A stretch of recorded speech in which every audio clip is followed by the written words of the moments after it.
కానీ నువ్వు తీసుకున్న నిర్ణయం వల్ల నువ్వు నీ జీవితాన్ని నట్టపోతున్నావక్క.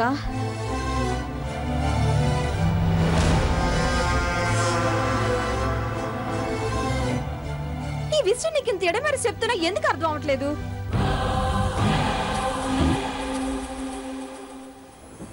చెప్పక్క, ఇంకొన్ని గంటల్లో ఆ గిరిస్తో నీ పెళ్లి జరిగిపోతే నాకు కాదు కదా, ఇంకెవరికి నువ్వు సమాధానం చెప్పక్కర్లేదు.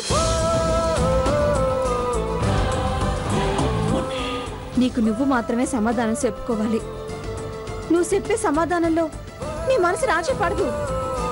జీవితాంతం కుమిలి కుమిలి ఏడుస్తావక్క.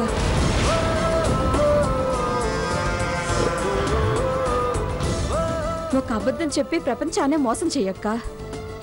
ఒక ఇష్టం లేని పని చేసి చాలా గొప్ప త్యాగం చేశానని ప్రపంచానికి చాలా గర్వంగా చెప్పొచ్చు.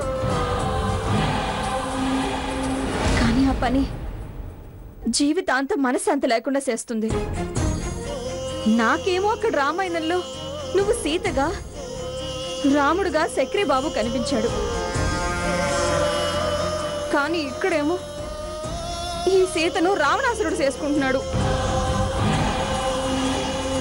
నేను అసలు తట్టుకోలేకపోతున్నాను.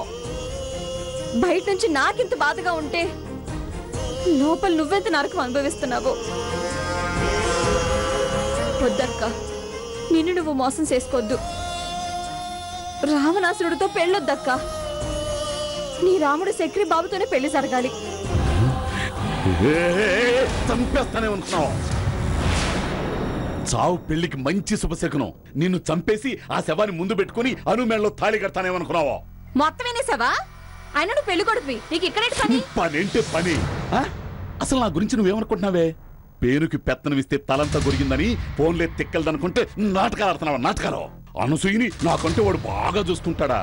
ఏయ్, అనసూయ నన్ను చేసుకోవడానికి మనస్ఫూర్తిగా ఒప్పుకొని పెళ్లి పేట్ల మీద కూర్చుంటుంటే పేటల్నే మార్చేయాలనుకుంటా. అలా చేయడానికి నీ మనసు ఎలా ఒప్పుతుంది? అసలు నువ్వు మనిషివేరా?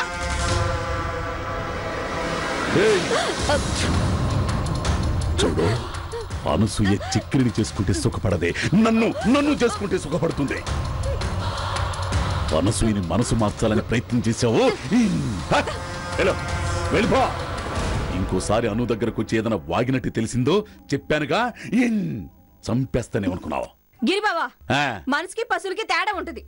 మనుషులు పెళ్లిళ్ళు చేసుకుంటారు, పశువులు పెళ్లి చేసుకో.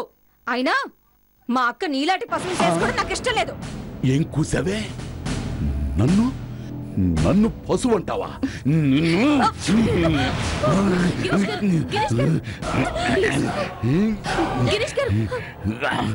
దయచేసి వదిలేయండి.